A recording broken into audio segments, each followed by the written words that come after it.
So to finish with our introductory remarks now, I give the floor to Michael Aylward. Nous allons bientôt en terminer avec les propos liminaires, mais nous allons encore entendre le représentant du CTA qui nous vient des Pays-Bas, Michael Aylward, qui est directeur depuis 2010.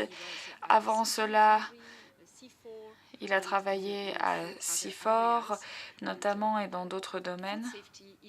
Et la sécurité alimentaire est un des domaines que vous chérissez le plus parce que c'est un domaine transversal pour votre centre technique de coopération agricole. Merci. Bon, je suis l'un des derniers à m'exprimer et je pourrais être bref parce que beaucoup de choses ont déjà été dites. La sécurité alimentaire, c'est une question clé. Il y a 4 grands piliers, la question de l'accessibilité, de la disponibilité, de l'utilisation et de la stabilité. Et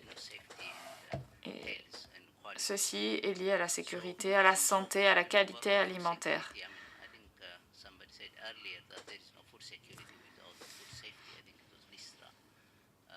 Et donc on disait qu'il n'y avait pas de sécurité alimentaire sans sécurité sanitaire des aliments.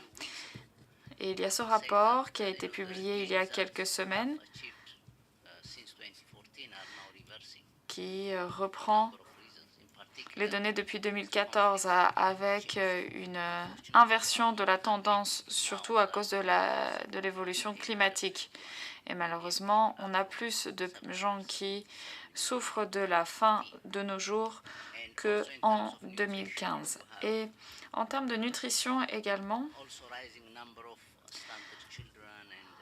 on a également de plus en plus d'enfants qui souffrent de malnutrition et de l'autre côté de l'éventail, des enfants qui souffrent d'obésité.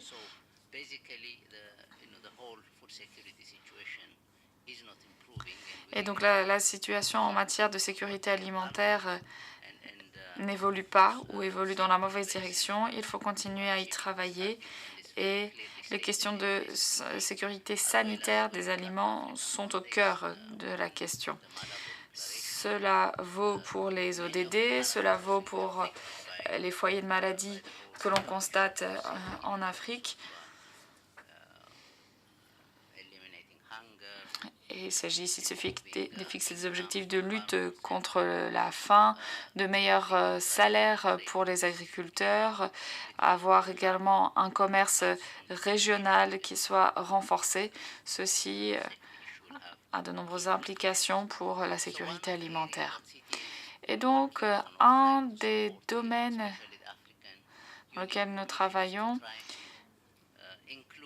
c'est d'essayer d'inclure la sécurité sanitaire des aliments dans la révision biannuelle du processus de Malabo. Le premier document a été publié cette année, ce qui permet de constater les progrès réalisés dans les différents pays par rapport aux objectifs qui avaient été fixés. Il n'y a pas forcément d'objectifs spécifiques pour la sécurité alimentaire, mais c'est un des domaines sur lequel nous discutons avec l'Union africaine pour essayer de voir comment faire en sorte de renforcer les capacités. On réfléchit par exemple, à des plateformes afin que l'on puisse faire rapport, avoir un aperçu, un suivi de la situation.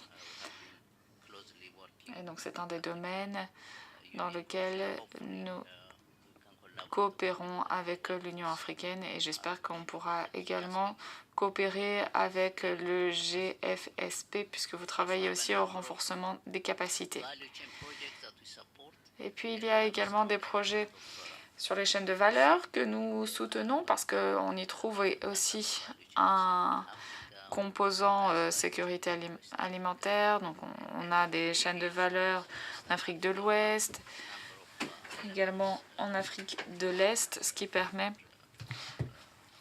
de venir aussi soutenir la sécurité alimentaire. Voilà les différents domaines que nous soutenons. Il y a également les TIC, Léonard a parlé du blockchain, qui pourrait être utilisé pour avoir un suivi des questions de sécurité tout au long des chaînes d'approvisionnement. Nous avons également lancé un appel d'offres pour une application blockchain, et ceci pour essayer de venir soutenir les jeunes innovateurs africains afin qu'ils puissent proposer des solutions numériques pour pouvoir répondre à ces grands défis tout au long de la chaîne d'approvisionnement. Donc c'est un des projets qui vise à encourager les jeunes chercheurs africains à proposer des solutions numériques. En tout cas, il y a une publication qui reprend ces différentes innovations avancées par rapport au blockchain si cela vous intéresse. Mais sachez qu'il y a toute une série de programmes que nous soutenons dans ce domaine. Et puis, il y a également le rapport qui a été publié avec l'IFPRI. Il s'agit d'un rapport de suivi. C'est le premier. J'espère que cela deviendra une habitude et qu'on en aura un par an. Cela permet de voir quelles sont les tendances actuelles et futures au niveau du commerce en Afrique, mais aussi au niveau mondial. Et cela démontre l'impact des questions SPS sur le commerce mondial. Ce sont des mesures restrictives qui viennent entraver les échanges en Afrique, et on voit que si on a 10% de produits qui sont impactés par les normes SPS, le commerce se réduit de 3%. C'est finalement la première fois que l'on a ce type d'analyse qui permet de comparer des données de ce type. Si vous êtes intéressé, le rapport est disponible en ligne et évidemment, nous pouvons mettre des copies à disposition si jamais vous êtes intéressé. Je me réjouis de voir que la salle est bien remplie. C'est de bon augure. Je pense qu'on aura d'excellents échanges, qu'on entendra de bonnes présentations et qu'on pourra aussi échanger nos coordonnées. Je vous remercie. Merci.